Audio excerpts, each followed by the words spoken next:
What's going on, my friends? Welcome to the Snodcast. So this is the very first episode. My guest for this episode is Guy Fraser, friend of mine, friend of my father's. If you've ever been down to Jinji's Chocolate in Belvedere Square, you've seen him. It's Jinji's father.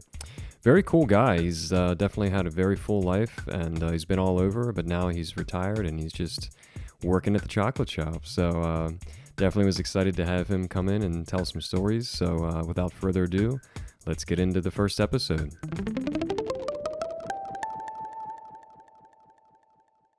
So Guy, welcome. This is great. You're my first guest. Thanks for coming over. I could hardly wait. How was the drive over? Did you find the place okay? Nope. I have this, as much as I know Harford County, Wheel Road really just messes with me. I don't know why. I always think it's closer to Bel Air. Yeah, But anyway. I guess it's like Bel Air South. Yeah. Is where we are right now. Yeah. Well, cool, man. So again, thanks for coming on. When I thought about different people that I wanted to interview in the beginning, just sort of as like a trial run, I thought, Guy is such an interesting guy. He seems like he's had a rich life. He's been all over, and now he's working at a chocolate shop. So who doesn't like hearing about chocolate, right? Chocolate is amazing. Yeah. It's amazing. So I definitely want to get into that. We can talk about that a little later. I think first what I'd like to hear is just some things about your origin, your history, your education. Like, Wow. I understand that you are now retired, but you were working as a civilian for the Army? Army civilian, Okay. for 34 years. Actually, my career ended with the Army as a civilian for 34 years, but I'd say 32 of my 34 years were with the Army. That's so incredible. I had a couple of years with the FAA. Okay. And that was amazing. I mean, that was a launch pad. Yeah. And that kind of was a landing place from working in the world as a teacher and understanding what limitations were, where I was feeling about the profession, and what opportunities I didn't know what opportunities would open up for me and as becoming a government employee were, but man, it's worked without a plan. I guess there is a plan. I keep saying there was no plan, but the plan underlying has always been what my parents and their parents left me with, which was that drive to improve.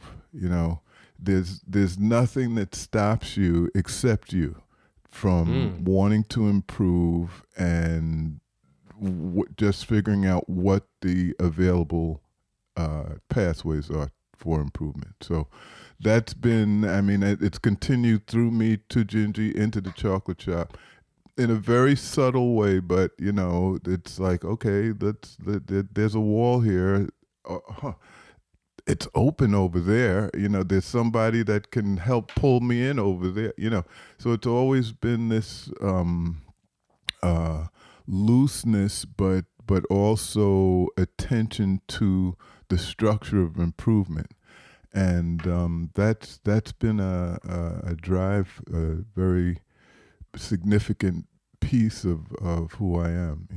That's wonderful. That's fantastic. So take me back to the beginning. Like, what is your education? What did you go to school for? Oh, I went to LIU in Brooklyn, undergrad. That was my, I guess you'd say that the end of my formal education, but really the beginning of the real education, because things didn't really start to click for me till after college. And then while I was working for the Army, some opportunities came up to take more courses that were work related, and I was really into education and coming up with this perfected way of looking at children's education and interaction with adults and what have you. And I was very fortunate to have been in a leadership role most of the time all of the time I was with the Army, because my skills were brought in specifically because I knew about children and the structure of education. So the trying to think what brought that all on. I guess in LIU, I didn't know really what I wanted, and it was suggested that I will just take education. You'll be well rounded. You can go in any direction, and that's what really gave me a little comfort level. You know, I could kind of continue with a liberal arts education. The political climate at that time, this is 66 to 70, Wow. was such that school was at first a protection from being involved in the military as a draftee. And then when the lottery system came in, I was exceptionally lucky. And then I didn't even need to be in school to not have been involved with selective service. So I never even took a physical, but the war was raging, you know. So it was, again, there was this almost perfect dance of time and my preference for what I wanted for myself based on my experiences.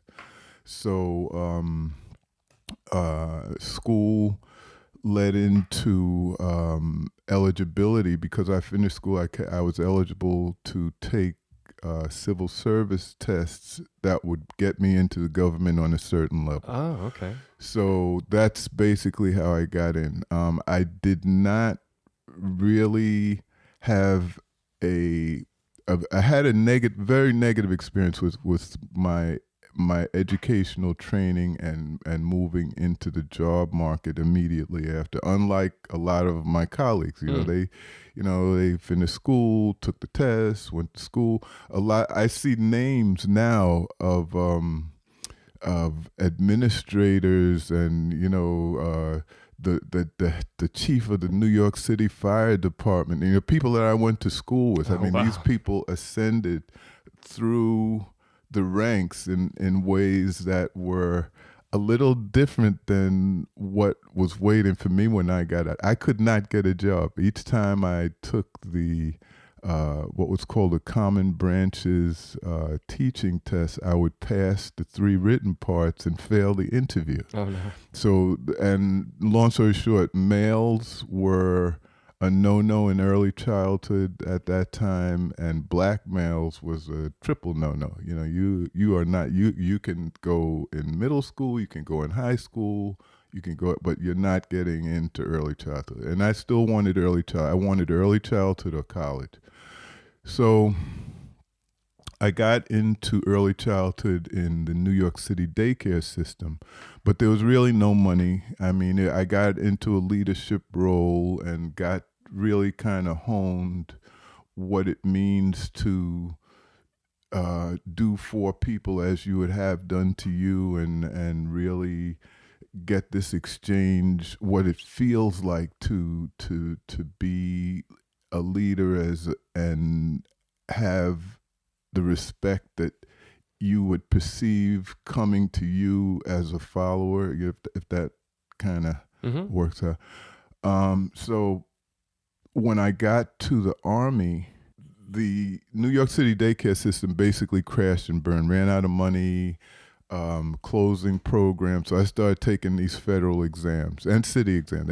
Any time a civil service exam would come up, I would take it. So I took the air traffic control exam. Okay. My mom said, "Oh yeah, why don't you become an air traffic control?" We had a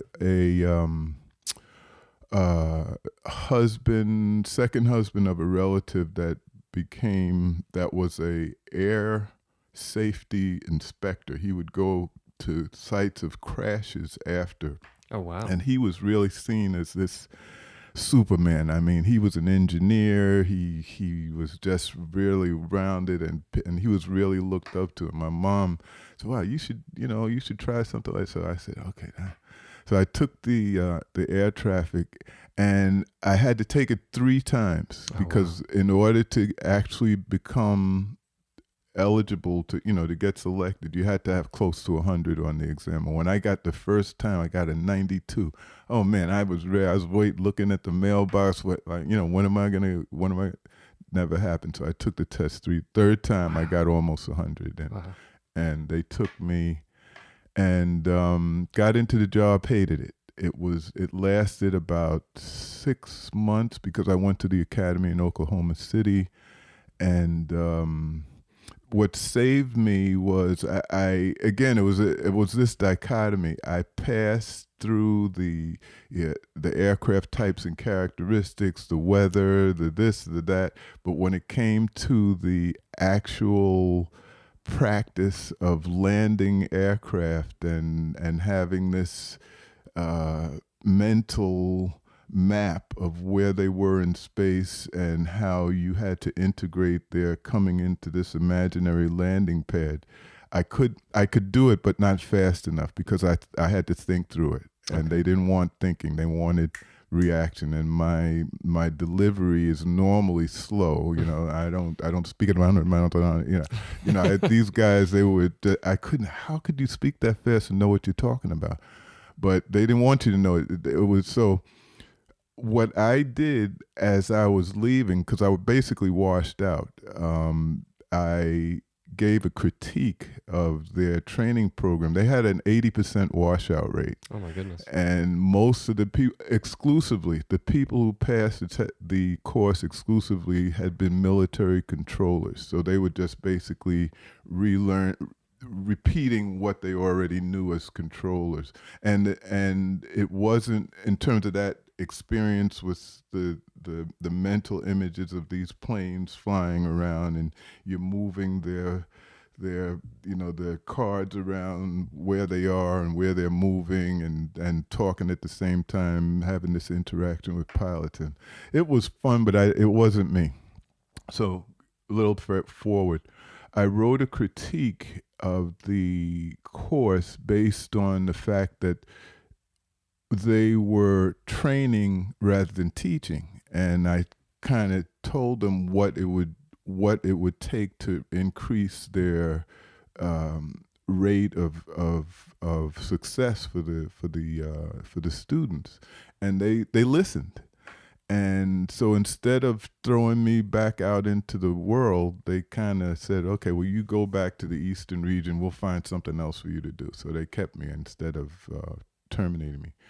And at that time, I just kind of started taking tests, not even because I was already a federal employee. So I started looking at other jobs, and I found one in upstate. Well, it wasn't really upstate New York. It was a category of job that was called a developmental position. You went in as a kind of a para-professional, to describe it in non-government terms, and they developed you over a 5-year period into a full, so-called, fully functional or whatever. I'm not sad that I forgot the terminology, because it's so far behind me. But anyway, I got into that program, and within a year, I went in as an electronics technician trainee. And I thought, yeah, that'd be cool, because I love music. I always wanted to be around mics and recorders and things. That was that and automobiles were my passion as a kid. Good to know. Because my dad was both. He was a teacher, but he was always in wires and under hoods and stuff. So I took this job as an electronics technician trainee, and at the same time, one of the other jobs that I applied for, gave me a call. This was a lieutenant from Germany saying, "Are you interested in coming to be a child support services coordinator to Grafenwehr?" It's 4:00 one morning. Oh my goodness. And I'm in upstate New York. Snow is coming in horizontally. I mean, it was amazing up there. This is in the Utica area, near to I worked at Oneida County Airport in upstate New York. So, and this is another little piece of the story that'll come together, this business of going to where the work is. Mm-hmm. And that's always been in my part of this drive to improve, and going to that door that's open. And when you go to a door that's open, it's it's not going to come to where you are. You got to go to where the door is, and you got to live your life in a way that when that door is swinging, you can roll. That means deciding whether you're going to have a family, or if you have a family, are they going to be down with rolling with you when you get ready? That kind of thing.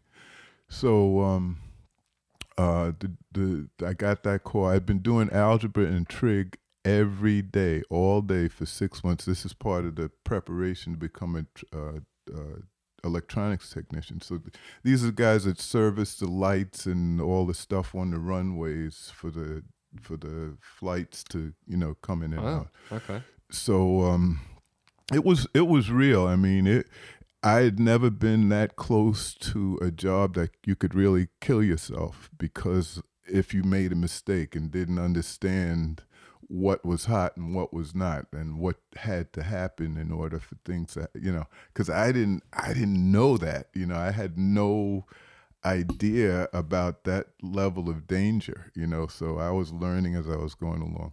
So this call came in for this job in Germany, and I said, what? Really?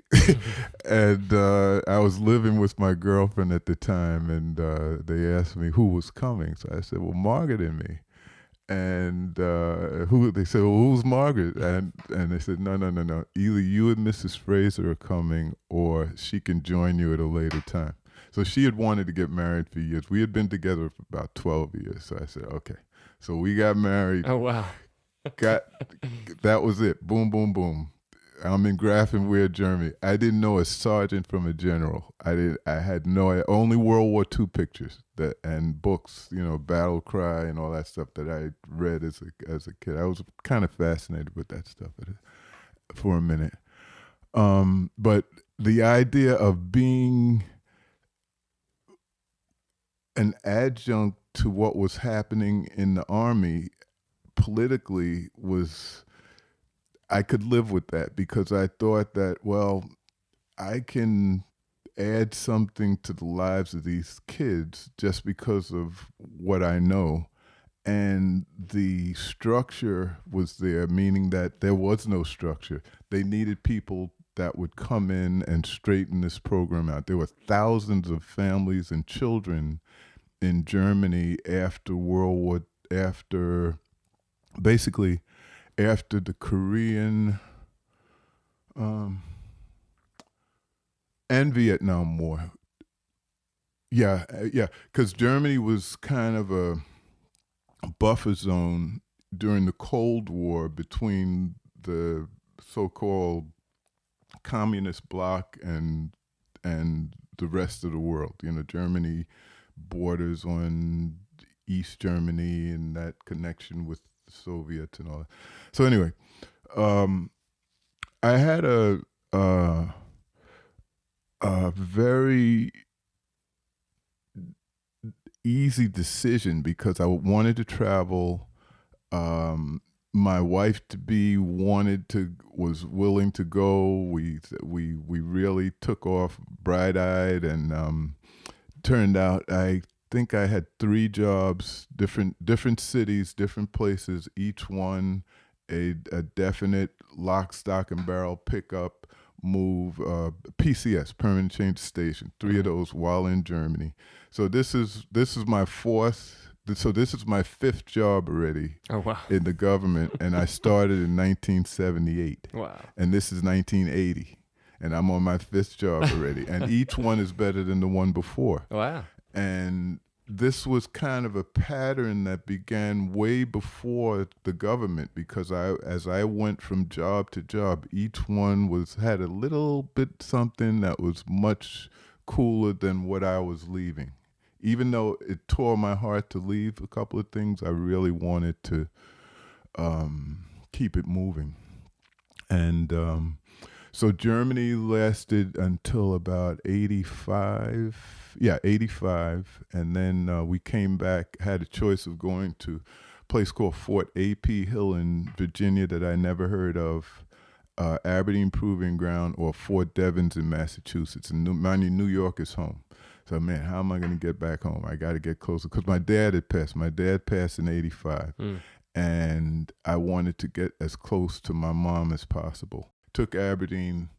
I was in Aberdeen for 2 years, and then I got a job at Aberdeen in a headquarters that was responsible for the children's and social services programs at White Sands, Dugway, Yuma, and Aberdeen itself. So I would be I traveled 78% of the time. Oh, wow. I was out there, spending, just trying to help. I was, that expression from the IG, we're only here to help. It was always, an inspection or a staff assistance visit, something to kind of pull their programs into what was a norm. By that time, a regulation had been written, and which I was really part of the core of people that helped to structure what that would become. And it's a pretty comprehensive. It's a compendium of best practice in early childhood education. There was a woman named M.A. Lucas that really kind of had the vision to put this whole thing together, and I was one of the people that was there at the beginning. So that kind of ended with restructuring in the Army, as always happens. You kind of have to be ready for that. Okay, you don't know when it's gonna happen. So my next thing was, okay, this is no longer happening. I'm going to have to let the personnel office help me find something else. Their help was to offer me a job that would make me want to retire, because by this time I had about 25 years. I had technically enough time to retire, but I didn't have the age, and I kind of started understanding mechanics. If I had gone when they wanted me to go, I would have lost a lot. So I said, okay, you're going to have to find something for me. I'm not ready to go. So they called themselves making me uncomfortable. So they assigned me to Belvoir for a while. I did it for a year. And, oh, man, he's not leaving. They sent me up to Fort Hamilton. Oh, man, I was in love up there, in Brooklyn. So I never had a real job, as a government employee right there in the city. So Wow. That was nice. I had that that was about 7 to 8 months. And then they kept saying, you're going to have to just accept one of these jobs. But they never really made it really right for what I wanted to do while I was there. And then they said, okay, we're transferring you to Fort in Hampton, Virginia. Monroe. It's not even there anymore. Excuse me. Yeah, I've never heard Send me of it. to Fort Monroe. Yeah, Fort Monroe is right on the water, picturesque. Civil War battles fought there. It has some history. So that was a year. I lived in Newport News. Really nice apartment. So I actually lived there. I moved. PCS again. As soon as I got there, man, I got to find another job, because it was 5 hours to get home, because I never sold the house in Joppa, where I live now. So I said, man, I got to get closer. So finally something came through, and I got a job in the BRAC office at the Pentagon, the Base Realignment and Closure. So I said, okay, I'll take it. Picked lock, stock, and barrel. Not real lock, stock, because half my stuff was here at home.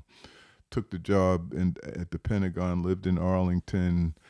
I understood the madness of trying to commute to DC. So I said, I'll do anything not to commute to DC. So my apartment in Arlington was higher than my mortgage, but I was 6 minutes from work. It was beautiful. God. So I did that for 5. I thought I was only going to do it for 3 years, but I did it for 5. BRAC was 05 to 09.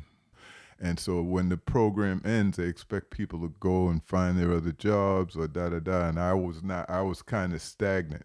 So they said, okay, you need to retire. I said, no, I'm not ready. So they gave me a couple of, put paper clips together jobs.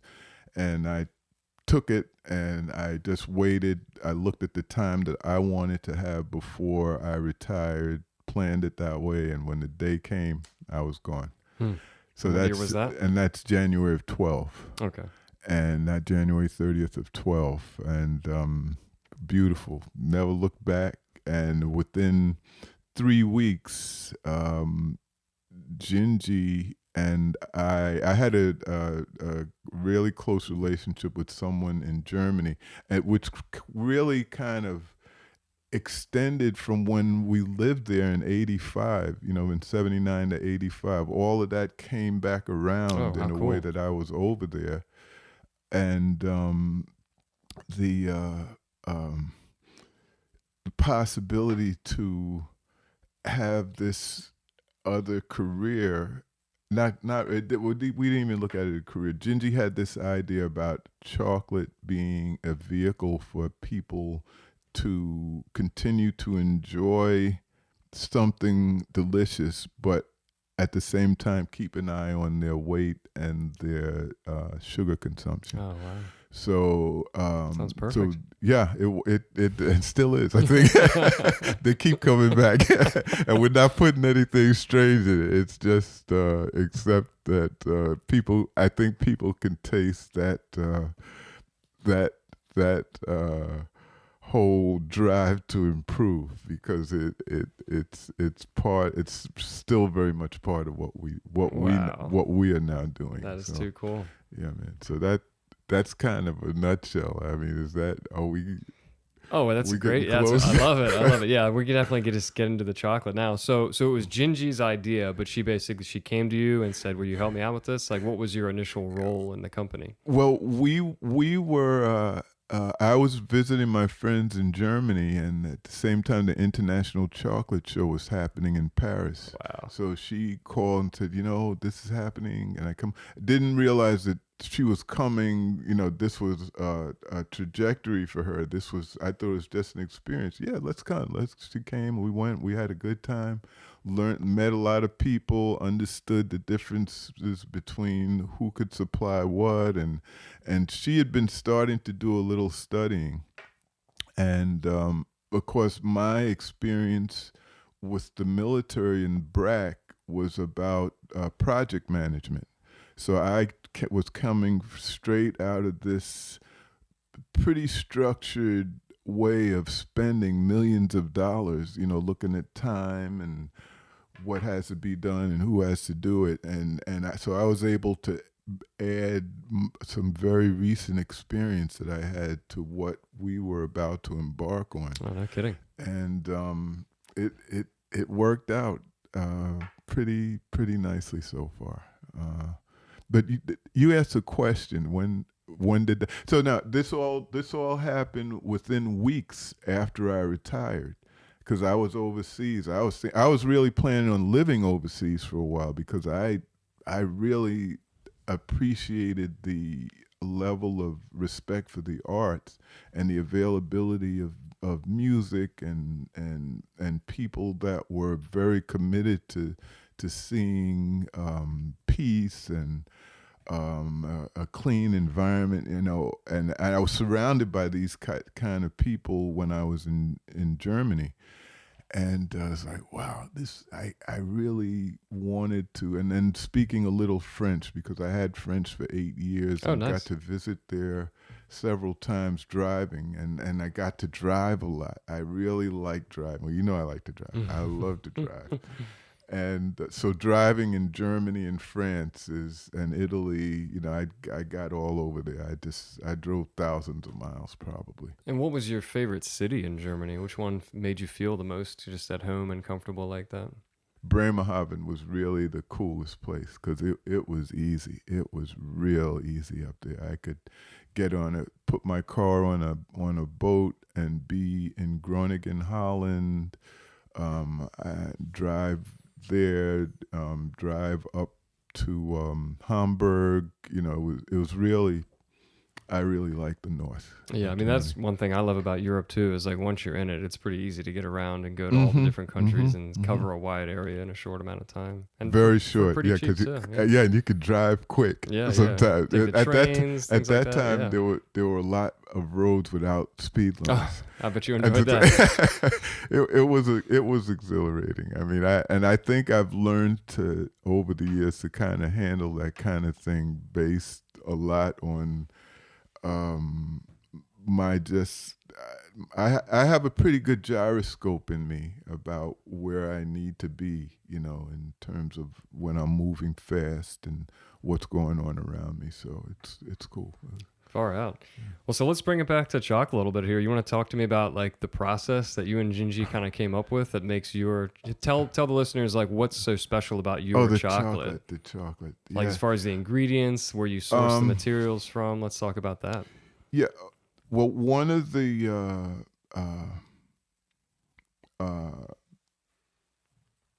I guess founding principles was that we were going to be very responsible about where the chocolate came from, who benefits from it, who got to enjoy it, who got to help us make it. We're not gonna do any.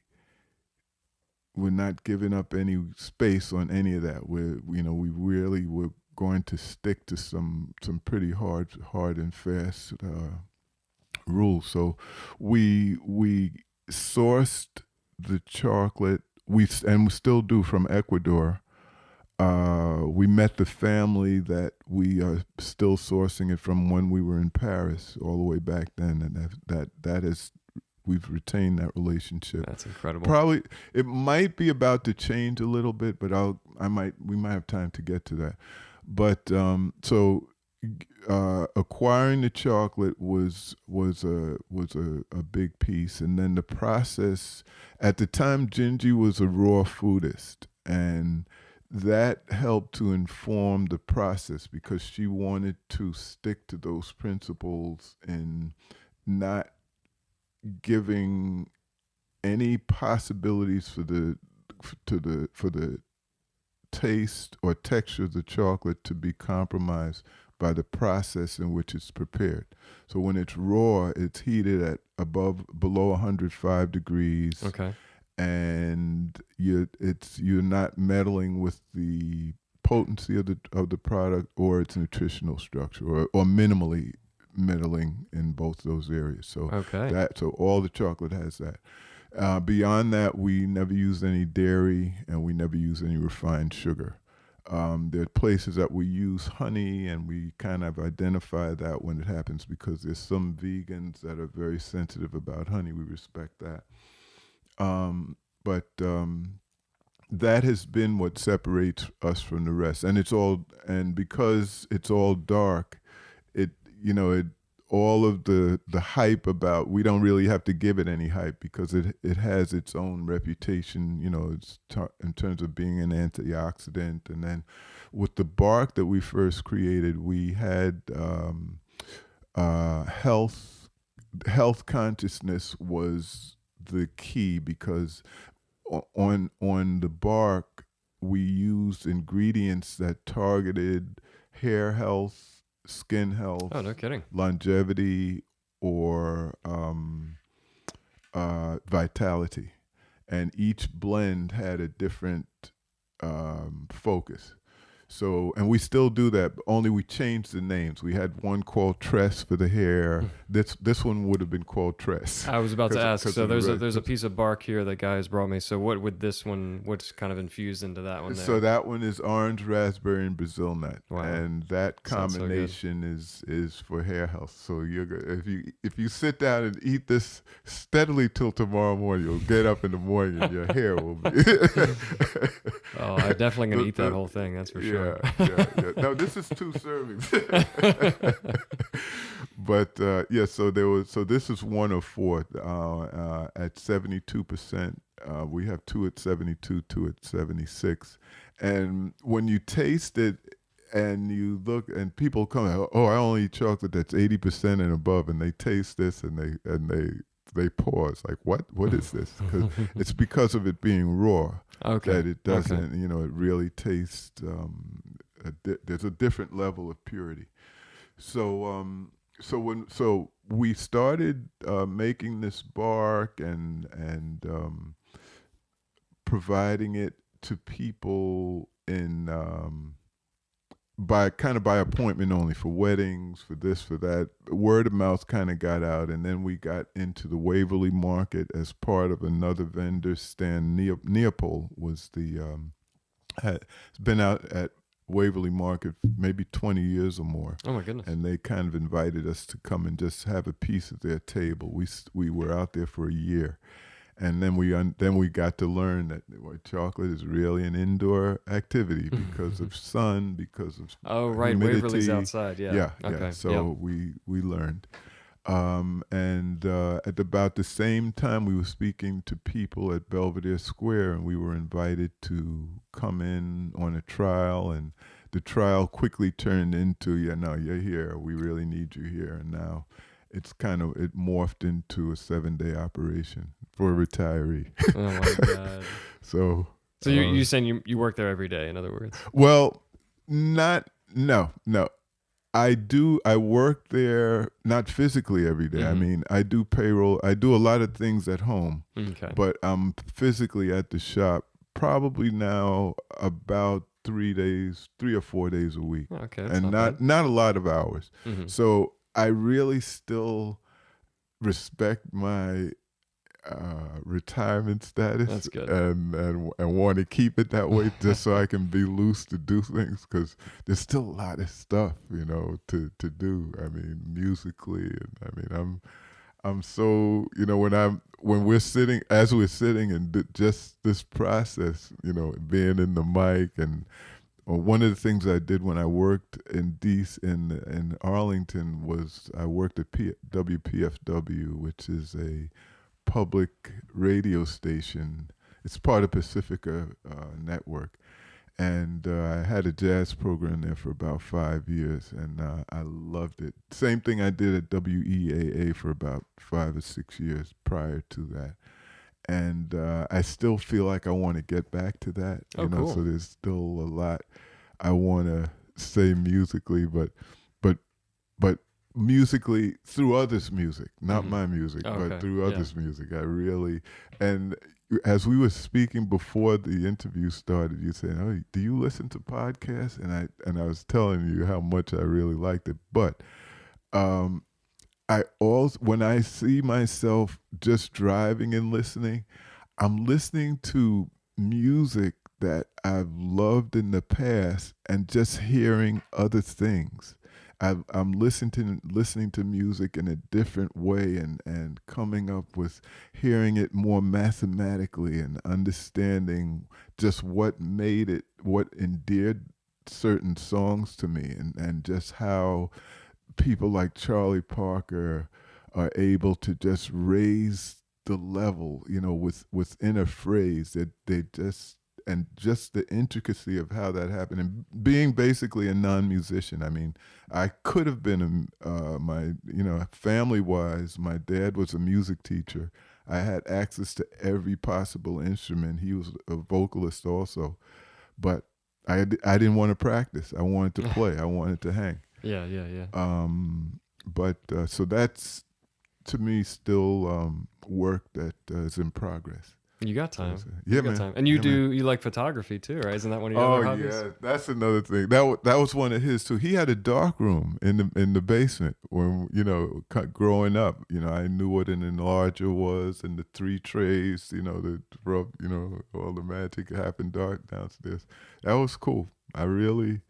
So yeah, photography. I love it, but it's another one of those things like the podcast. I have a list of podcasts that I want to listen to.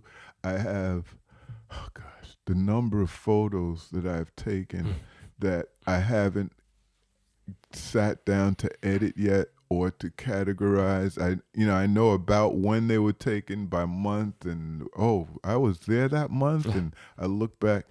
So yeah, I have a lot of work to do, and it's almost stunted my move forward because there's so much that I haven't done with photos that I've already taken, and I love it. I really love it. I mean, the cameras. We. Oh yeah. That.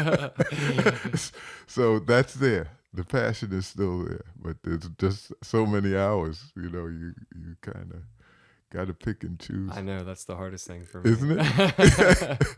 Well, cool. Well, so let's start wrapping things up. I have, I guess, one more question about the chocolate shop. Tell me what it was like around Valentine's Day. What were the sales like? Were people just this going one. nuts? Or? Yeah, it was nuts in a different way. It took both of us off guard because we kind of look at, now that we've been in this as long as we have, we got into Belvedere in 14. We were 2 years working from home.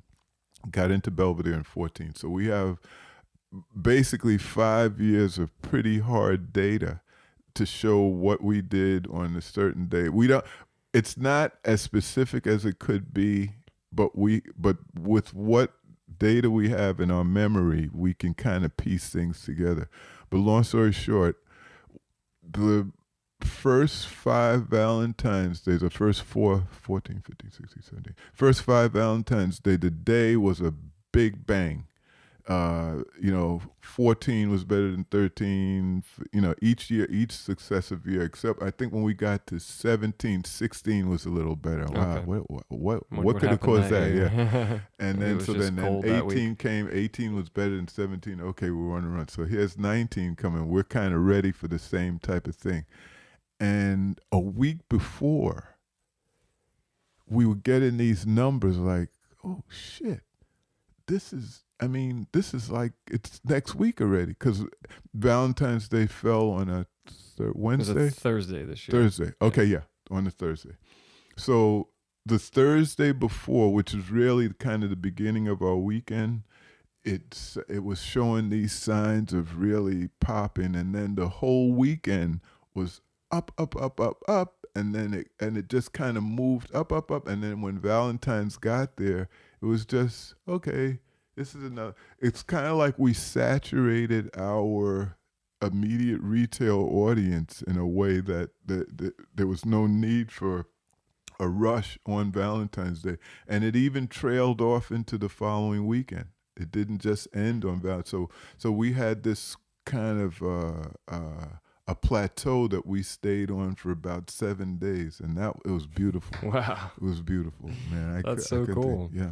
So if people want to come into the chocolate shop or follow the chocolate shop online, how can people find the chocolate shop? Oh, it's pretty easy now because of Jinji's name that she's grown into. Because Jinji is a tune of the great Antonio Carlos Jobim, the Brazilian guitarist. A piece of his songbook. He's the guy that's responsible for bossa nova. Oh, basically. Wow. So he left us with this name, and that whole connection of that part of the world and chocolate, and so Jinji. If you put Jinji chocolate into Google, you'll find us pretty easily, or into Instagram, Twitter, what have you. But another little piece was Jinji's education after swimming. I should almost say she and her brother were both competitive swimmers, but it came to her picking major in school when she found out she wasn't going to be a professional swimmer, that she would go into communications and culture and a little criminal justice. So that said, we got our web design and everything having to do with our internet presence, Jinji was able to do without any assistance. So that was a big leg up in our getting into business at lowest possible cost. Oh, fantastic. And that we didn't kind of go into those particulars, but this was a venture that we basically started with our personal commitment to getting the job done. It wasn't, we're going to borrow, thousands of dollars and hire this one to do this and hire this one. It's grown on itself. That's beautiful. And we're going to try to keep it that way, but it's getting a little harder because as we think about expanding, equipment is, a lot more equipment is necessary, a lot more space is necessary. So those are the kind of things that you kind of have to say, okay, it might not pay immediately, but it has the foundation to be sufficient in terms of the experience that we've had, seems like it might be sufficient to bring us into this new level of production. And, Yeah. I say you so go it's for exciting. it. Yeah. She's ready. She's ready. Cool. I'm kind of sitting back. You think should we wait? No. She's not waiting. She's on it. That's so exciting. It's cool. Well, cool, guys. So thanks so much, guys. This has been great. Thank really, you so much for being... I'm happy. I'm happy to tell this story, man. Yeah. No, I'll have you on hope again for sure. Okay. You can be a recurring guest if you want. Oh man, yeah. Okay. And at the same time, you need to be on the other side of the mic, because you, my friend, have a story to tell also. I mean, at the time that we've known each other has been what, 3 years? 3 or 4 years, I think. Yeah. And during that time, you're not the same Graham. You've grown, and some of the places you've gone, your relationship with your pop. I have in deep admiration of what you do. Well, thank you so much. Man. Yeah, we'll see if I can find some man. friends who have their own podcast. And I'll jump on there. All right, Okay. guy. Hey, thanks so much, Cool. man. I'll talk to you soon. All right.